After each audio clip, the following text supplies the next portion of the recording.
Alan Wake 2, the game, has been out about a week at this point. It came out October 27th of 2023, and the time of this video is November 2nd, 2023. So it's just 1 day shy of a calendar week. Anyways, I've gone ahead and benchmarked the game here on my computer. I am using a Ryzen 7 3700X with a RTX 3090. I am running 64 gigs of DDR4 RAM at 3200 megahertz. I do have the game installed on a M.2 NVMe 1 terabyte drive. And I've gone ahead, and some of the settings that I've turned off for this benchmark is motion blur, film grain, and VSync. Everything else I went ahead and turned on. Now, the way I did my benchmark is that I went ahead and took the graphics presets that the Alan Wake 2 development team put out with their PC requirements chart, and those were the settings that I used for my preset. Sorry, for my benchmark, not my preset, for my benchmark.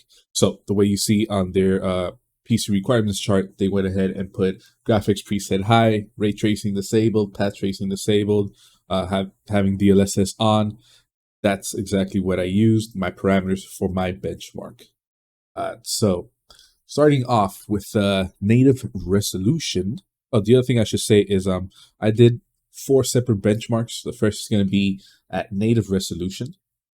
The second benchmark I have here is going to be with DLSS turned on. The third benchmark is going to be DLSS plus DLDSR. And then the fourth resolution is going to be the optimized settings from Digital Foundry. So starting off with the native resolution benchmark. With the graphics preset set to high, ray tracing and path tracing and DLSS turned off, my resolution is 1440p.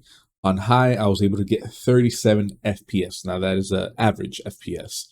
On medium graphics preset, I was able to get 38 FPS. And on screen right now, you should be able to see the chart I've made.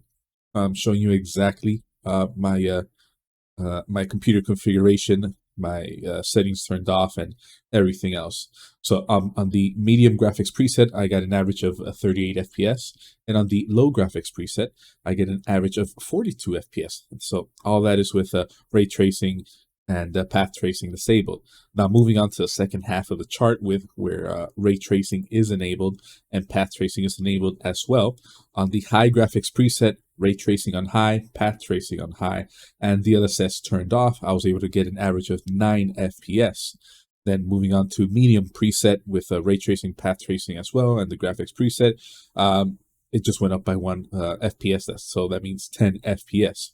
Now moving on to the end, I was able to average 17 FPS. That is with the graphics preset set to medium, ray tracing set to low, and path tracing off, and DLSS off. Now, if you're wondering why I didn't do graphics preset at low, remember I'm following the PC requirements chart that the Alan Wake 2 development team put out. So on their chart, they actually went ahead and did, again, graphics preset with ray tracing enabled high, and then medium again.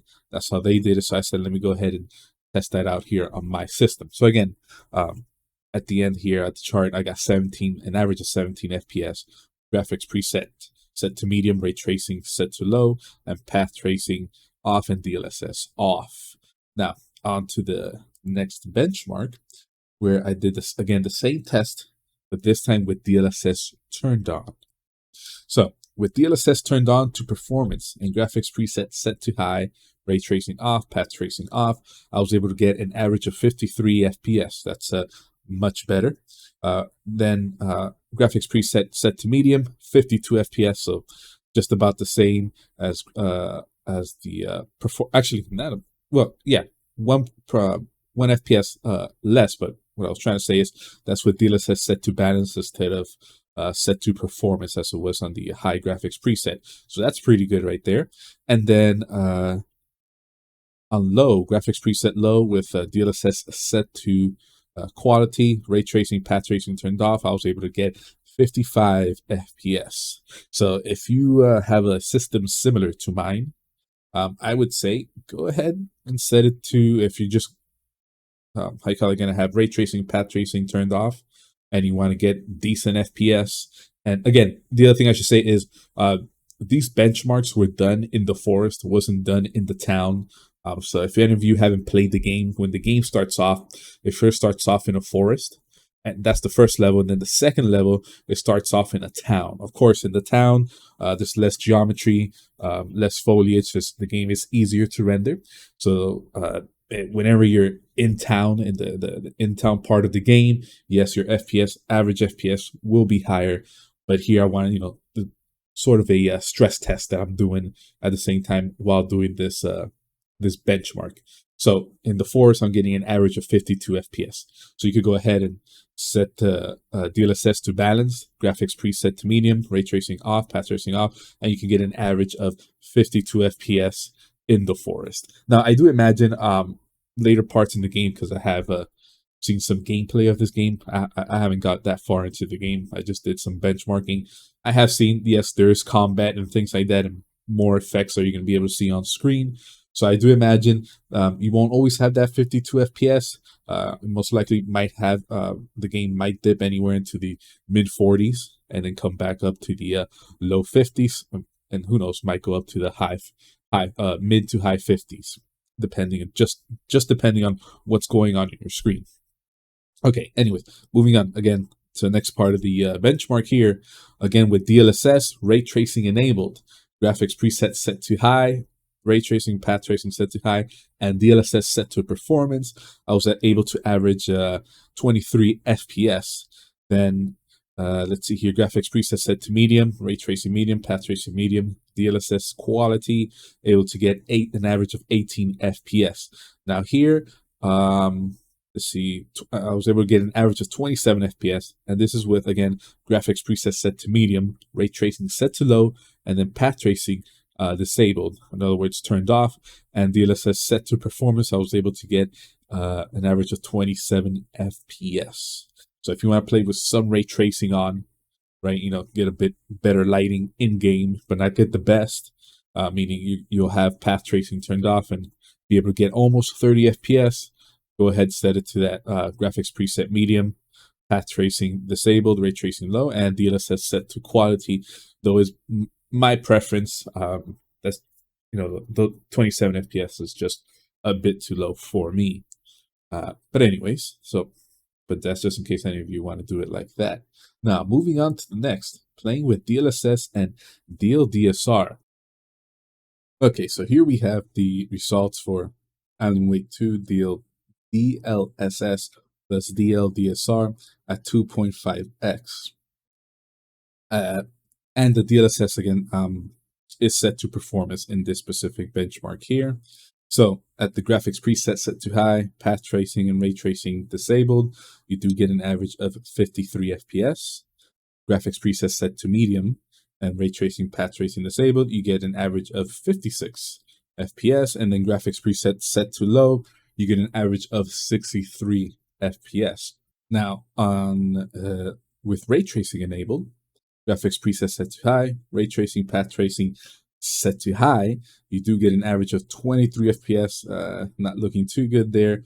With graphics preset set to medium, ray tracing, path tracing set to medium, you do get an average of 24 FPS. That's just 1 FPS better. Again, not looking too good. And then the graphics preset again set to medium, ray tracing set to low, path tracing turned off or disabled, you do get an average of 35 FPS. That is looking a bit better. That's about 10%, sorry, not 10%, 10 FPS better, about 10 FPS better than the high and medium preset with both ray tracing and path tracing turned on. Okay, now for the last part of this, pretty much of this video, last benchmark I did here, it's going to be with the optimized settings. Now, these are the optimized settings that come from, if I remember correctly, it is Digital Foundry. There we go. These are the optimized settings from Digital Foundry, and this is at native resolution. So no DLSS, no DLDSR, as you can see right here, and also with ray tracing and path tracing turned off. I was able to get an average of 76 FPS which is not bad. 1440p with a RTX 3090, 76 FPS. Of course, it's that high again because ray tracing is turned off, path tracing is turned off, so that your graphics card doesn't have to do that extra work, leaving a bit of headroom to get you that extra FPS. So if you want to play, around 76 FPS, and you got a similar computer to mine, go ahead and do so. I do imagine anyone with like a 4080 or a 4090 with these optimized settings, they'll definitely be able to get above 76 FPS. And I believe, again, this was done in the forest, not in the second level of the game, the first level of the game. When you're in the forest, after you find the deceased agent. Anyways, so again, I'll go over the settings right here just quickly for you guys. If you want to pause the video and copy the settings, go ahead and do so. I'll also go ahead and retype these settings and leave them down posted in the description of the video. So here we have post-processing set to low, texture resolution medium, texture filtering low, volumetric light low, volumetric spotlight low, global illumination medium, shadow resolution low, shadow filtering medium, shadow detail medium, SSAO on, global reflection low, screen space reflection low, fog quality medium, terrain quality medium, LOD medium, SOD medium, ray tracing off, path tracing off, DLSS off, DLSR off. And once again, with these optimized settings at native resolution, you'll be able to get 76 FPS. And of course, if you do go ahead and turn on DLSS or FSR, if you want to use FSR, if you are using a AMD graphics card, you can definitely get above these 76 FPS if you have a graphics card similar to the RTX 3090. You'll definitely get over average 76 FPS. Anyways, that's the end of this video. If you have any questions or concerns you'd like to have about this video, please leave them down in the comments section below. Or if you just want to give your 2 cents, go ahead and put that in the comments section below. Don't forget to like and subscribe to help my channel out, and I definitely will appreciate that. Have a nice day.